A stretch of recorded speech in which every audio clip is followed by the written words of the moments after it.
This episode contains suggestive language. Listener discretion is advised.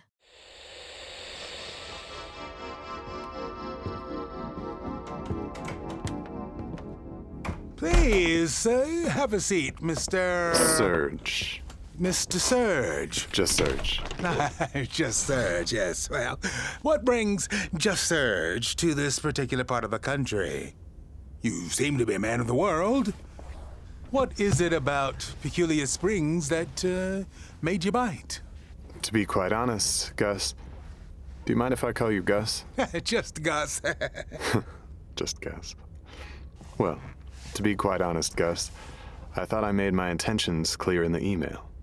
The email? The email? You do read and write your own email, yeah? No secretary or nothing like that? Oh, no. No secretary. No communication breakdown. Nah. I just wanted to hear it from the source. I found that despite the mass convenience that modern technology provides, sometimes even our own words don't convey the messages we think they do. I dig it. I do. You're right in assuming that I'm a bit of a knight of the road. Been in the driver's seat for 35 years or so. Always on the move. So many cities, so many countries even. Meeting people from all walks of life, hearing their stories. Trying to make sense of this big blue marble spinning round and round in the vast cosmic ocean. Those who listen well ought to be the same ones to speak. That's one of the reasons I asked you here. Only one of them, huh? Well, to answer your initial question, this place, Peculiar Springs, there's something I can't quite put my finger on, but in a good way. And that's an alluring quality in my book. I've crossed this country countless times, and only a handful of places ever really tick that box. Bangor, Maine, Roslyn, Washington, Snowflake, Arizona, and now, Peculiar Springs. I'm happy to hear that our little slice of heaven is suiting you. That it is. That it is. What's another reason? What's another one of the reasons you asked me here? Yes. Here it is. Strange Fate magazine. You wrote a letter to the editor regarding a disappearance shrouded in mystery. Happened only 2 years prior. Pensacola Beach.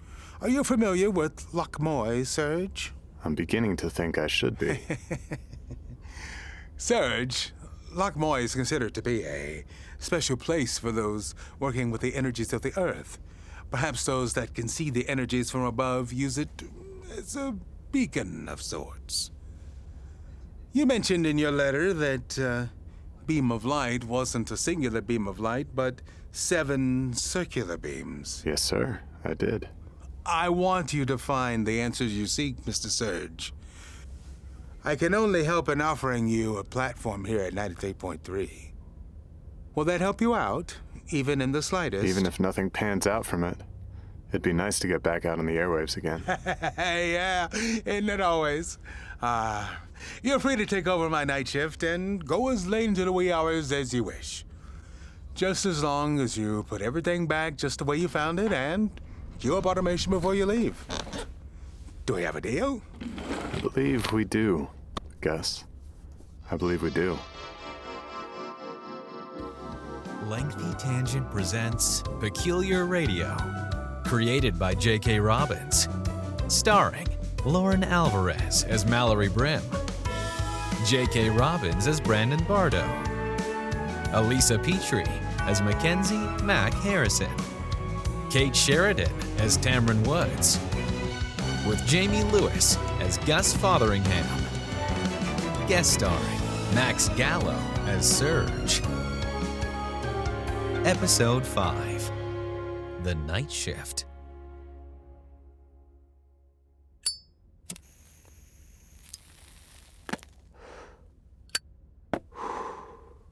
Thanks for coming in tonight, Millie.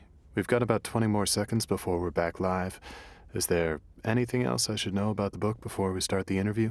Not that I can think of. Except that On the Icy Wings of Love is based on true events. Peachy, Miss Keener. Just peachy. Here we go. The sound of the springs. 93.3 WSCP-FM. The Scoop. You're listening to 93.3 WSCP-FM. This is your host of The Hidden, DJ of the Distinct, the Night Watchman of the airwaves, Serge, coming at you from the heart of Peculiar Springs. Join me for the late shift, my little lightning bugs, as we strip ourselves away from the ivy of monotony, open our minds to the truths of possibility, and take a squeegee to our third eye, because it's looking a little dirty. It's time for culture, questions, conspiracies, and more, starting right now. I've got Millie Keener in the studio with me.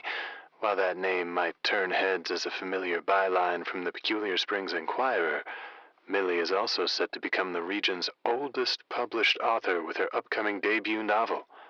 Millie, thanks for coming to chat.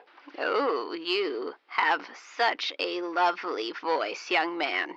I'm sure the ladies enjoy tuning their dials when you're on the air. I do all right, Millie. Now, tell me about your book, On the Icy Wings of Love. It sounds heavenly. Well, it's a romance novel about a man and a woman having a torrid love affair, shrouded in secrecy and kept out of the public light. Wow. And this is based on your life, is it? Sounds like it's a bit of a bodice ripper. Well, some of the things that happen in the story are truer than a Fletcher's best arrow, but a few things here and there have been sprinkled in to spice it up, you know? Right, of course.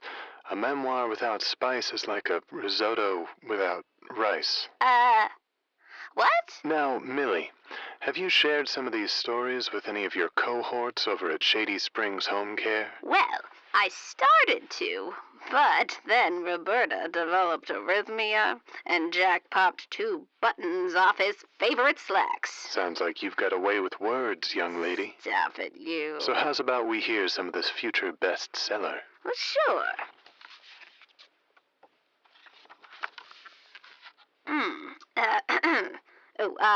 This is from the start of Chapter 6 on page 72.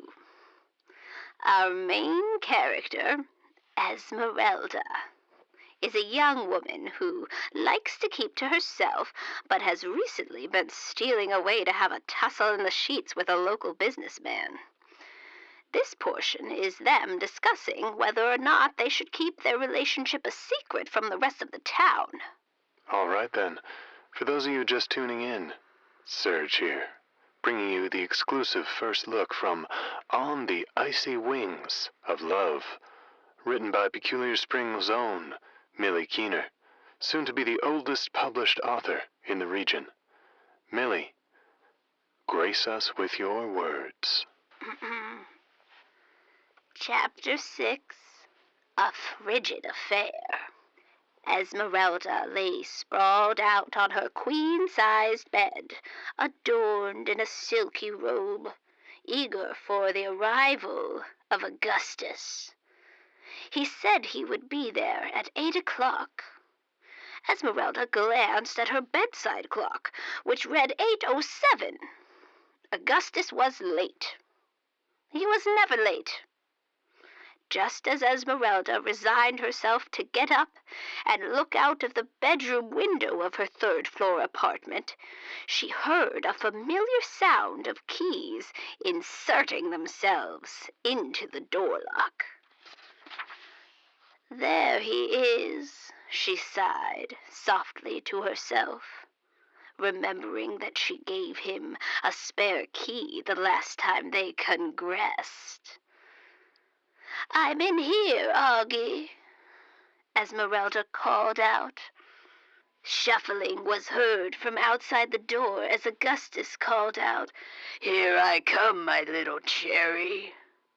Augustus entered the bedroom and stopped short to see Esmeralda lounging suggestively on the bed. "Well, fill me up with your..." Oh, Miss Keener, I'm just going to remind you that we are live right now, and though it is the witching hour, we still have to keep an eye on some of our subject matter. Huh? Oh, yeah. Naturally, I have no problem with the content, but some finer folks may be calling the station or the FCC if it gets a little too risque. Maybe skip the more suggestive lines that wouldn't get past the censors. If you insist. Let's see.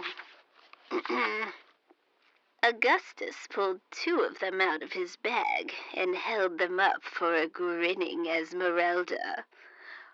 "Where are you going to shove that?"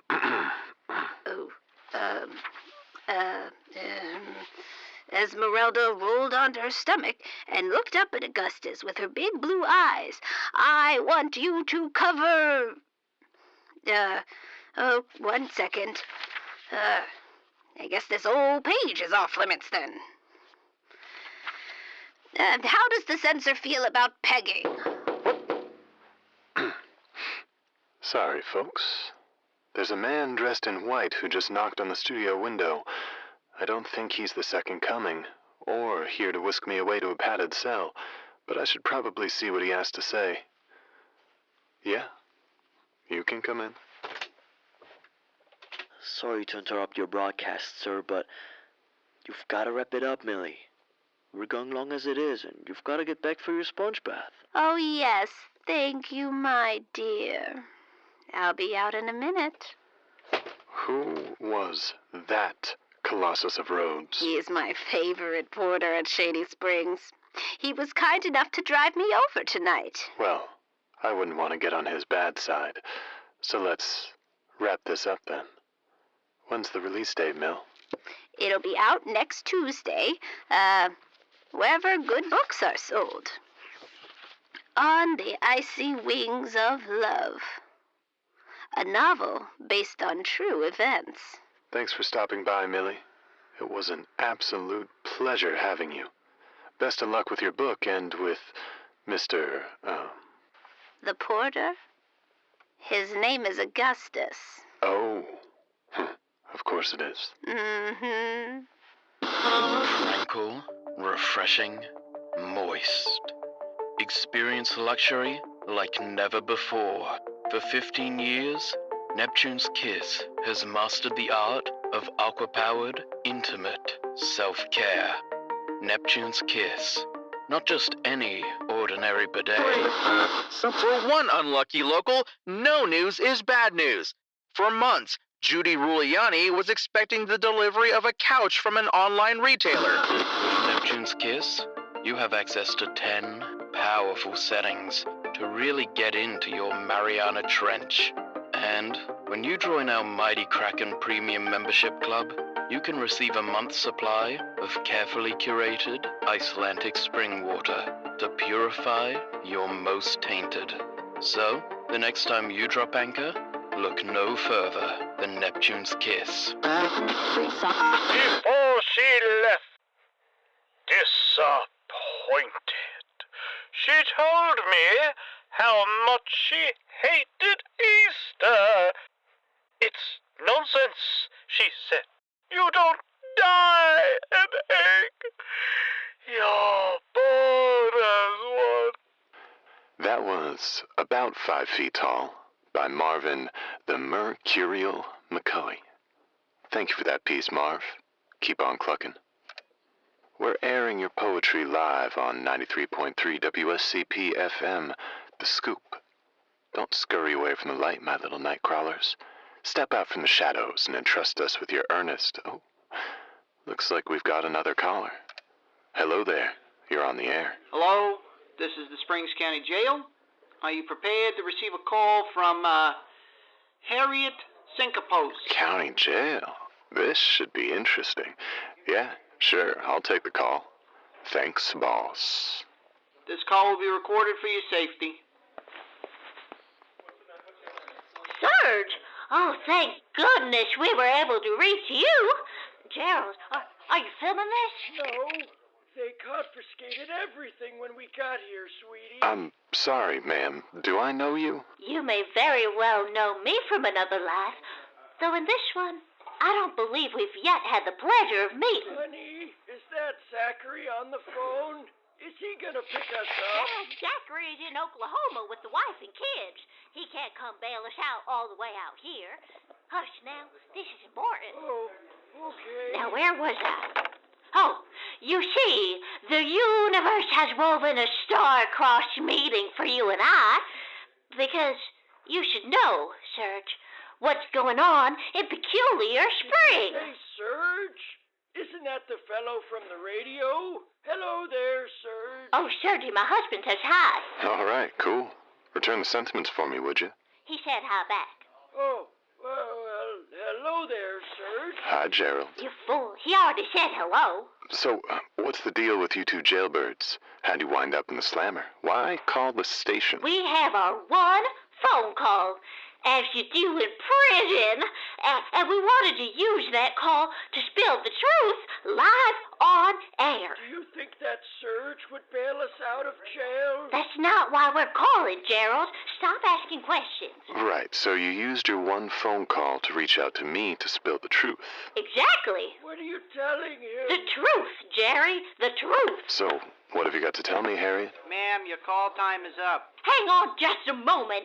Serge, listen to me. There are lights in the sky. There are lights in the sky. Thank you for taking that call. Any questions? None here, officer. Have yourself a good night. Fascinating intel, caller. Really and truly. Lights in the sky. Wonder if that has something to do. Never mind. Moving on to our next on-call poet, we have... Who the hell is this? How did you get into the station? Is Mack there? Okay, I swear to God, if you did anything... Pump the brakes, B-man. Chill. This is Serge, your official night shift DJ on week numero uno at The Scoop. Your who? Who hired you? I would have seen someone with your resume. We have yet to formally meet, Bardo. The man among men, now among the heavens, interviewed me a while back and promised me the night shift if he ever got too sleepy for it. And with his passing, I have been called to be the official voice in the dark and the hum of the night wind for Peculiar Springs. And no, Mack isn't here. Yeah. She just texted me. She's fine and at home. And is revolted by the mere thought of being in the same room as you. And don't read my texts on air. Oh, Christ, Mack, I do listen to this station. I listened tonight, didn't I? So, wait, you're telling the truth? And I don't want to brag, but the night shift has been mighty popular ever since we brought it back. It's only been a week. And a segment that proved to be so popular that it's back tonight, and that you're officially now a part of, is the listener-submitted We Our Poetry. We indeed. Listeners submitted poetry? Boy, I want what you're on, bud, because there's no way you're this chill at the bottom of the hour with the insomniacs from the Springs sharing feelings. Hardest thing I'm on right now is a combination of cream soda and moonlight, my friend. And I really am surprised with you, Bardo. I'd expect the morning voice of the community to be its biggest fan. Your neighbors are sharing some real stuff tonight, sure. We've heard a few early drafts, but everyone is showing us who they really are. I wouldn't miss this for a meteor shower. So unless you'd like to share some poetry with us, Brandon Bardo of Peculiar Springs, I'll just put on our next local poet of the evening. Wait. No, I've got poetry for you. Just give me a second. Oh. Play on the station trying to hang up on me.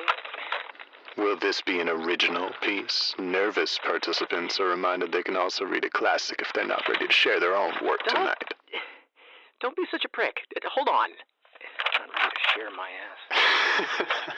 ass. Bardo, friend, brother on the airwaves, If you don't have anything on hand to share, we can improvise something live together.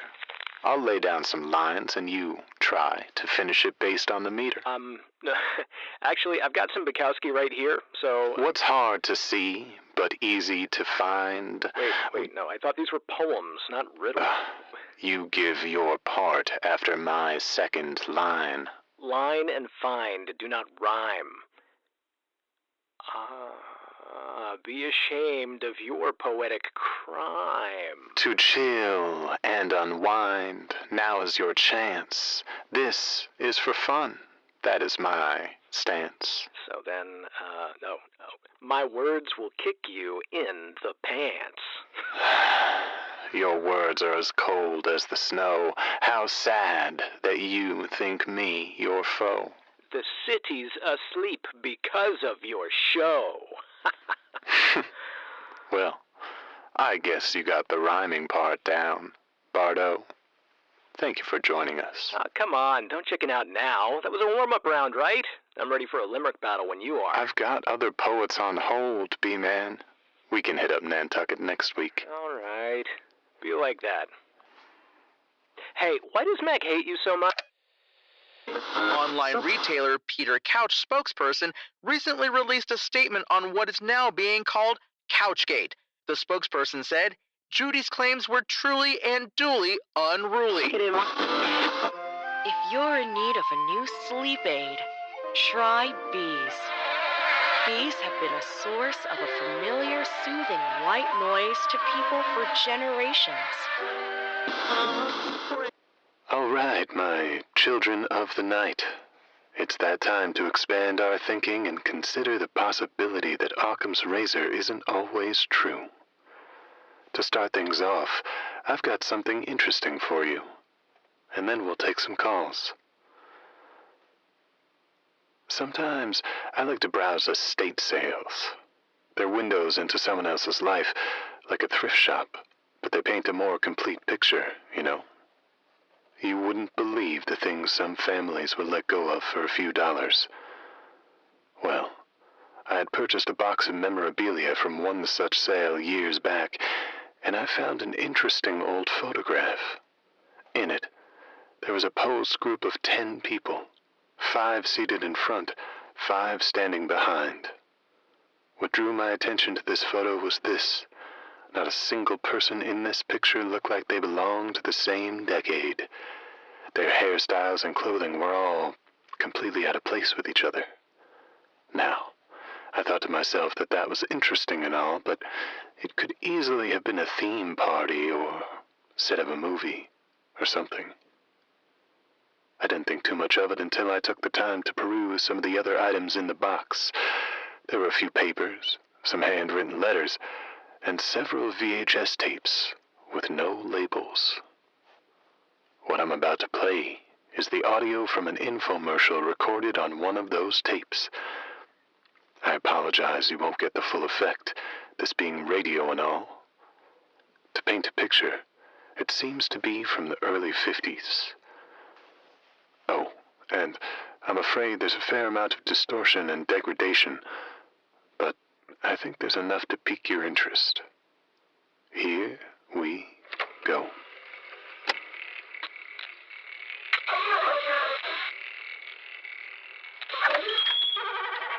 Oh, thank God you're open. I don't know what to do. There, young lady. Don't cry. You haven't even seen my prices yet. My watch. It's broken.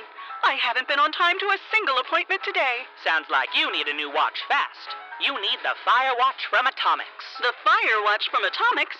Tell me more. Here we are. This watch is a thing of beauty, and at only $199, the Fire Watch is one red-hot multi-dial deal. Gosh, $199 doesn't sound like a good deal for something that just tells time. I haven't told you about its best feature. This watch can not only tell you what time it is, but it can take you to any other time in history. Get out of town. You'll have plenty of time to get out of town if you get yourself an Atomics Fire Watch. Those appointments you missed earlier? No problem. Just adjust this dial here, turn the bezel so it lines up like so, and voila! Your Atomics Fire Watch is primed to make being late a thing of the past. All you need to do is push this button, and you'll be transported back. That's incredible. But how does it work? It sounds like magic. Well, there is a radio time tower that the clock connects with. The tower itself is linked to the atomic clock. Do you see? So this watch uses the signature of those particles to recall itself and its wearer.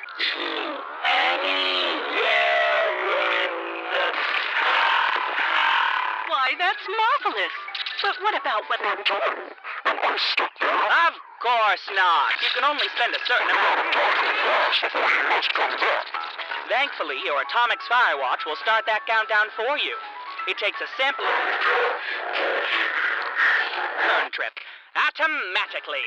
This fire watch by Atomic sounds almost too good to be true. I can't wait to try it.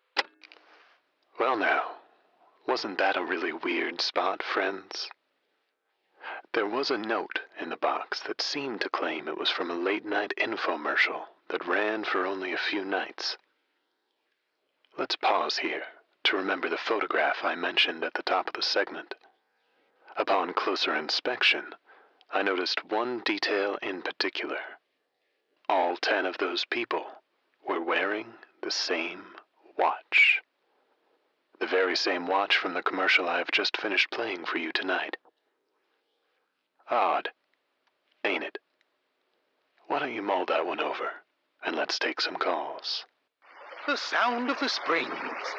93.3 WSEP-FM. The Scoop. You know the drill by now. I want to hear about the strange things that go bump in the night. The things that keep you awake when you should be asleep. Besides my interview with the enchanting Millie Keener. She was incredible, wasn't she? I sure hope my golden years are as active as hers. Huh, I see we have our first caller on the line. Who are you, and what's out there in this wide, wide world? Hello, Serge. My name is Dr. Leila Al-Masry. I'm so glad to be able to talk to you about the namesake of Peculiar Springs. Ah, the springs themselves. I've heard some things, but why don't you elucidate what you're getting at for the listeners who are tuned in? Of course. There has been a long-standing suspicion that the natural hot springs here have curative properties. Now, I don't doubt there might be some truth to this, but I've visited the springs myself to see what they're all about. I gotta say, Doc, it's hard for me to see how some impotent hot springs could have enough juice to heal the sick, especially when they can barely moisten the clay they're bubbling up through. I have seen a document that describes a journal entry from our town's founder, William Wren, detailing his discovery of the springs. He lost his traveling companions and was on the brink of death when he spent a night near the springs, and afterwards was completely healed. I would very much like to see that document myself sometime. Hold on. We have another caller with some nocturnal submissions for your approval on the line. Hello, caller. Salutations. This is Marvin, the Mercurial. Hello, Marvin. It's a surprise to hear from you twice in one night. Tell me, have you had a healing experience from the springs? Maybe they healed you when my curmudgeonly colleague bruised your ego the other day. How is it possible that you lot don't have a live video stream? Easy, Marvin. I'm just teasing. Why don't you tell me about the springs? Well, I've got 2 words for you. Hollow Earth. Dr. Al-Masry's conclusion, based on this evidence, is misguided. The springs are actually a portal to the center of the Earth. Care to respond, Doctor? Well, there are plenty of theories about the mystical properties of the springs. I imagine the less than impressive water pressure makes it a little more than a mud patch most of the time, and the unfortunate amount of kaolinite concentrated in our springs can spark one's imagination. Yes. I had read that's why the town has invested heavily in water filtration technology. We wouldn't be able to enjoy the spring-fed fountain in the square otherwise. It's possible we haven't been able to prove the theory because the curative properties aren't always accessible. I've been testing samples of plants and fungi that thrive in the area, as well as charting the composition of the spring water to see if it's consistent year-round. Well, I know I've felt much better after consuming certain fungi. What do you say to those that argue that Mr. Wren was not magically healed, but had been exchanged with a doppelganger from the Earth's core? There's no science that supports that claim. But hold on. There aren't any cave systems in the area. No, of course, you wouldn't know. We surface dwellers can't journey to the center of the Earth whenever we feel like it. The inhabitants of the land beneath our feet are well aware of a portal between our worlds. The springs created the connection, and the beings of the core sealed it up. It's a door, and we have access to neither lock nor key. No, it won't open unless and until they want it to. Man, that's deep, Marvin. A little bit of Huxley combined with a heaping helping of the old skull and bones. Thank you. And thank you for your contribution tonight, Dr. Al-Masry. I look forward to hearing the results of your research. But we have more callers on the line, so let's move on. You're on the air, caller. Who are you, and what's out there in the wide, wide world tonight? Hi, my name is Sean Bash. Whoa, I cannot believe I'm talking to you, sir. What an honor. Oh, you're too kind, Sean. What do you have for me? Okay, submitted for your approval, I present Pops and Relationships. They aren't just a spicy snack to cure the munchies. No, man, they're chock full of nanobots. Nanobots? Oh, wow. I have to admit, this is news to me. Please, tell me more. Okay, well, imagine this. My bros and I came home one night after a snack run. I had my bag of Pops and Relationships, and after several delicious, fiery bites, I totally zoned out. You don't say. I just did say. It was like my mind had been wiped. Like I didn't have control over my body anymore. Time passed by super quick, and all of a sudden, it was morning, and I felt great. Are you sure you didn't just fall asleep? Oh, no way. Sean? I can't help but notice it sounds like you're eating some chips right now. Yeah. Are they, by any chance, Pops Immolation chips? For sure. They're my favorite. But what about the nanobots? Yeah, well, they're just so delicious. And, I did feel pretty good afterwards.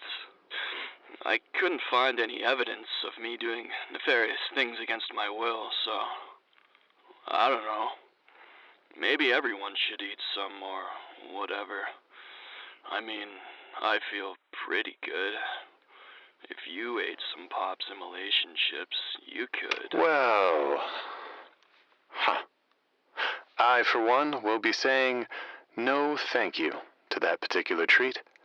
They sound too hot for me. But I appreciate the call, Sean. We've got time for one more. Hello, this is Springs County Jail. Again?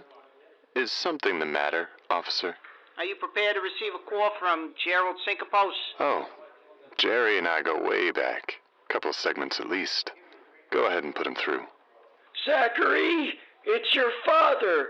Your mother already wasted her call calling Serge from the radio, so it's my turn to... Gerald, this is Serge. Oh, I'm sorry. This is the only number we have memorized. Zachary Syncopos, if you are listening to this radio broadcast, we need you to bail us out of jail as soon as possible. About the lights. There are lights in the sky, Serge. Well, how about that, Jerry? What can you tell me about these lights? Serge, have you ever been to jail? Because this is my first time, and I gotta say, it's changed me these last 2 hours. Are you ready to challenge your taste buds to the extreme? Forget about those wimpy jalapeno chips you get at the deli. It's time to take those taste buds to the next level of hell. Introducing the all-new Pops Immolation chips. Taking that thick, double-fried... Both parties seem happy with. When contacted for comment about the deliberation, Ruliani said of the resolution talks, "So far, so good." And adding 9 layers of sinister spices that will keep the fire burning. Pop simulation chips. Taste the flame.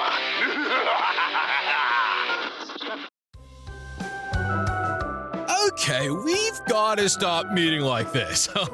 It's just taking a little teeny tiny break from episode 5 of Peculiar Radio, titled The Night Shift, to bring you guessed it, an ad. But not just any ad, a real ad, I swear. And here to explain it is the lovely Gus Fotheringham. Well, actually, Jamey, you'll find out. Hey y'all, I'm Jamey Lewis, and I play Gus Fotheringham on Peculiar Radio. But I'm not Gus today, it's just me. And I want to let you know that we worked hard to bring you this episode and this show. So if we brought a smile to your day, you can send a little value our way. Go to patreon.com/Peculiar Radio. For as little as $5 a month, you get access to all of our bonus content, our live events, our merch, and so much more. Thanks for showing the love. We'll see you in the Springs. Oh, what a nice man. Shame about what happened to him in episode 1, though. Can the crew find all the flash drives? Does anything more happen between Serge and Millie? Is Peculiar Springs really just a city with springs that are strange? Keep listening and maybe you'll find out. Real ad, done. Like my fictional brother from another mother, Arthur Fonzarelli, once said, "Sorry, girls, it was a slip of the fingers. And that's why I never prepared Thanksgiving dinner ever again." I do want to take this moment tonight to briefly go over something a little more delicate than what you've grown accustomed to, my listeners. I'm not talking delicate like some of you lovely listeners out there who sometimes turn beet red when my words are borderline teetering on the metaphorical wall of the FCC. I'm not talking delicate like some of your most expensive and titillating articles of clothing that you have to either hand wash, dry clean, or literally put on the delicate setting of your washing machine. Nor am I talking delicate like that fine bone china that's just sitting in the upper portion of your kitchen cabinet, just waiting for the right party to get a little dirty. No. I'm talking delicate as in, this is a very touchy subject for me, and once a week I will bring it up in hopes that somebody out there is listening, and that somebody out there will know something.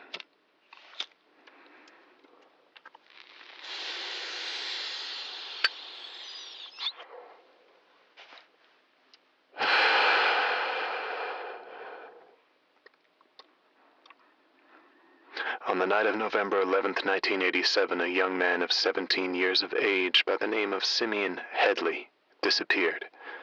He was driving along Pensacola Beach with a few of his buddies when, suddenly, out of nowhere, a bright light beamed down from the sky. A disorienting sound emitted from the clouds, causing everyone in the car to stop what they were doing, including paying attention to the road. The vehicle, a cherry red 1964 Ford Galaxy 500, ran across 2 lanes, going over the median before crashing into a brush-covered dune. With time seemingly running in slow motion, at closer inspection, it wasn't merely one beam of light, but a circle of 7 smaller lights, rotating at an unbelievable speed. Simeon was frozen in time, pale as a ghost within the light, appearing to be floating a few meters in the air before the light disappeared, and Simeon with it. His friends spent the next few hours stunned in silence until the sun came crawling up across the Gulf of Mexico, before walking up and down the boardwalk, looking for him in vain. Once the report was made public, both the parents and the police blamed the friends for Simeon's disappearance, concocting a lazy story involving stealing the car to pay off a gambling debt one of them owed 2 states over in St. Bernard Parish. Another lascivious rumor had mentioned a young lady Simeon was seeing at that time, that apparently she was two-timing behind his back with one of the friends, and that in the throes of passion, plotted to get rid of him, sell his car for scrap, and use the money for them to get to Miami. Though in reality, two people can't do much in Miami with a mere $2,000, especially not if you have a gambling debt to pay off. All that said, if anyone out there knows anything about the 1987 sighting at Pensacola Beach, sometimes referred to as the Gulf Breeze sighting, or if the name Simeon Headley rings a bell for any reason at all, please don't hesitate to call here at 93.3 WSCP-FM, The Scoop, and ask for Serge. And we're coming to the peak of the 3 o'clock hour. Thanks for the calls, my little lightning bugs. I'll be back for more on culture and conspiracy. Coming up next on 93.3, a long block of automation, followed by the wanna beatnik B-man himself when the cock crows 3 times, twice. But first, the next 15 minutes will be provided to you by Ecto & Go, your regional ghost hunting and ectoplasm experts, specializing in tracking down and getting rid of energetically substantial spiritual loiterers. Happy hunting.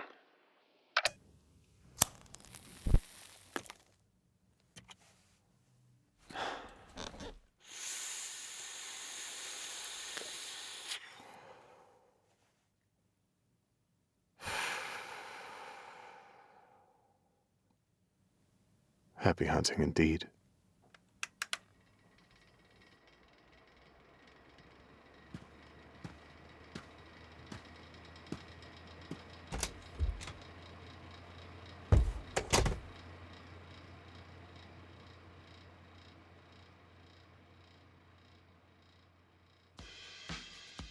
Hi there. Thanks for tuning in to Credits FM. That was episode 5 of Peculiar Radio called The Nightshift, starring Lauryn Alvarez as Mallory Brimm, J.K. Robbins as Brandon Bardo, Alyssa Petrey as Mackenzie Mack Harrison, Kate Sheridan as Tamryn Woods, with Jamey Lewis as Gus Fotheringham.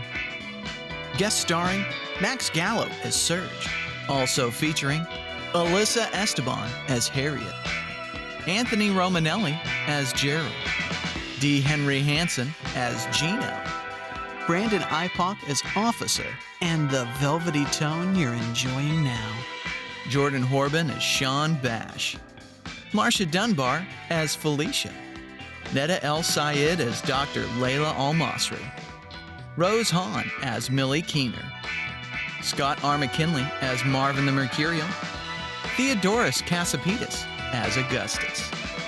Additional voices by James Jordan, Tyler Hyrchuk, J.K. Robbins, Clint Habermel, Whitney Allen, Alyssa Esteban, Lindsay Fawn, Carolyn Oruelo, Tony Jackson, Lowell Fleming, Ryan Shapter, Kim Bonney, Michael Apollo Lira, and me, Brandon Ipock.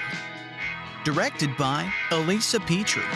Assistant direction by Jordan Kalina and D. Henry Hanson. Written by J.K. Robbins, Merete Mohs, Tyler Hyrchuk, Whitney Allen, Lowell Fleming, Rose Hahn, and Scott R. McKinley.